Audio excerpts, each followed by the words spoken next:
Iran की बात करें तो अपने एक कमांडर की मौत पर ईरान ने बदला लेने की धमकी दे दी है। ईरान ने कहा है कि वो इस्लामिक रेवोल्यूशनरी गार्ड कॉर्प्स के डिप्टी कमांडर अब्बास नीलोफरोशान की मौत का बदला जरूर लेगा। ईरान के फॉरेन मिनिस्टर अब्बास अराक्ची ने कहा कि हमारे कमांडर का बलिदान बेकार नहीं जाएगा। और ईरान के सुप्रीम लीडर अली खामेनेई क्या ऑर्डर देंगे, ईरान के नए राष्ट्रपति मसूद पेजेश्कियान क्या करेंगे, इस पर बहुत से सवाल उठ रहे हैं। लेकिन ईरान का मूड समझना है तो ईरान के लोगों का मूड समझने की जरूरत है। हसन नसरल्लाह की मौत से करीब 2 महीने पहले ईरान के सुप्रीम लीडर अली खामेनेई कह चुके हैं कि इस्माइल हानिया के खून का बदला जरूर लेंगे। लेकिन अगस्त में ईरान की धमकी के बाद सितंबर का महीना खत्म हो चुका है। इसलिए ईरान ने अगर अब भी जवाब नहीं दिया तो ईरान की इज्जत भी मिट्टी में मिल जाएगी। तुर्की ने भी कहा है कि नसरल्लाह की मौत ईरान के लिए बहुत बड़ा झटका है।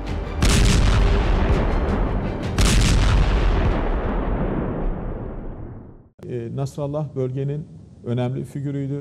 Lübnan için önemli bir figürdü. Onun yokluğunun bıraktığı boşluğun zor doldurulacağını ben açıkçası düşünüyorum.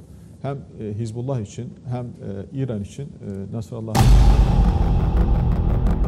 Iran के सुप्रीम लीडर अली खामेनेई क्या ऑर्डर देंगे, ईरान के नए राष्ट्रपति मसूद पेजेश्कियान क्या करेंगे, इस पर बहुत से सवाल हैं। लेकिन ईरान का मूड समझना है तो ईरान के लोगों का मूड समझने की जरूरत है। ईरान की सड़कों पर बैनर और पोस्टर लगे हैं। ईरान की बड़ी बड़ी इमारतों पर इजराइल को ड्रोन अटैक से तबाह करने वाली बातें लिखी हैं। इस पोस्टर को देखिए, लिखा है कि इजराइल अगले 25 वर्षों तक बाकी नहीं रहेगा। इसलिए इस बार इजराइल की लीडरशिप पर ईरान की नजर है। इसलिए सवाल है कि क्या इजराइल के प्रधानमंत्री बेंयामिन नेतन्याहू ईरान का टारगेट नंबर 1 बन चुके हैं? क्या नेतन्याहू के बाद उनके रक्षा मंत्री योव गैलेंट टारगेट नंबर 2 हैं? और क्या इजराइल की खुफिया एजेंसी मोसाद के निदेशक डेविड बर्नियर टारगेट नंबर 3 है?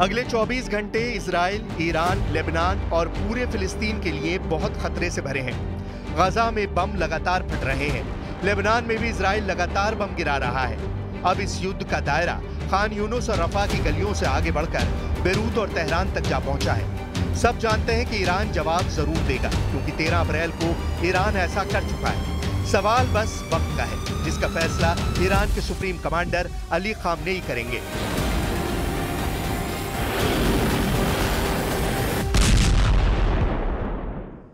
बड़ी खबर आ रही है। इजराइल डिफेंस फोर्स ने यह दावा कर दिया है कि 27 सितंबर को हिजबुल्लाह चीफ हसन नसरल्लाह के साथ 20 आतंकी भी मारे गए। आईडीएफ ने यह भी दावा किया कि हिजबुल्लाह कमांडर अबेद अल अमीर भी मारा गया है। उसके अलावा नसरल्लाह का सबसे ज्यादा भरोसेमंद समीर तौफीक दीप भी इस हमले में मारा गया।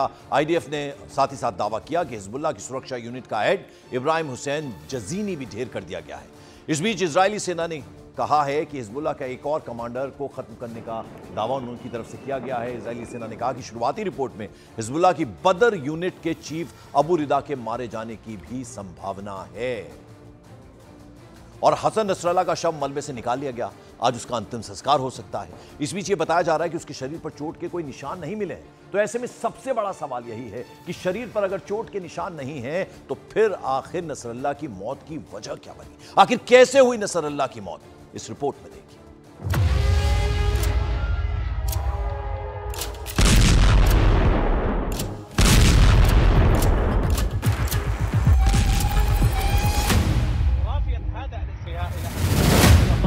मलबे से निकाला गया हसन नसरुल्लाह का शव। नसरुल्लाह के शरीर पर नहीं चोट के निशान।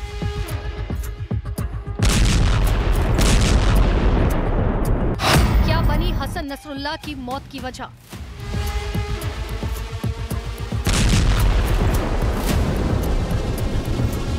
लेबनान में शुक्रवार शाम हुए हवाई हमले में मारे गए हिजबुल्लाह प्रमुख हसन नसरुल्लाह का शव बरामद कर लिया गया।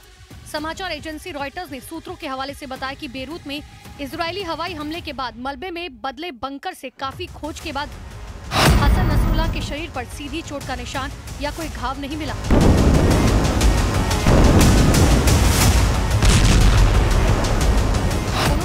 ऐसा लगता है कि ब्लास्ट के बाद दम घुटने और ट्रॉमा से नसरुल्लाह की मौत हो गई। दरअसल इजराइल की ओर से हमले के बाद ये दावा कर दिया गया था कि उसने नसरुल्लाह को मार गिराया। हिजबुल्लाह ने शनिवार को बयान जारी कर नसरुल्लाह की मौत की पुष्टि भी की थी। इजरायली आर्मी ने खुफिया सूचनाओं के आधार पर किए गए सीक्रेट ऑपरेशन में शुक्रवार को उसे अंडरग्राउंड भूमिगत बंकर पर हमला किया था, जहां नसरुल्लाह और कई दूसरे हिजबुल्लाह कमांडर बैठक कर रहे थे। ये बंकर दक्षिण बेरूत की एक व्यस्त सड़क से 60 फीट नीचे होने का दावा किया गया था।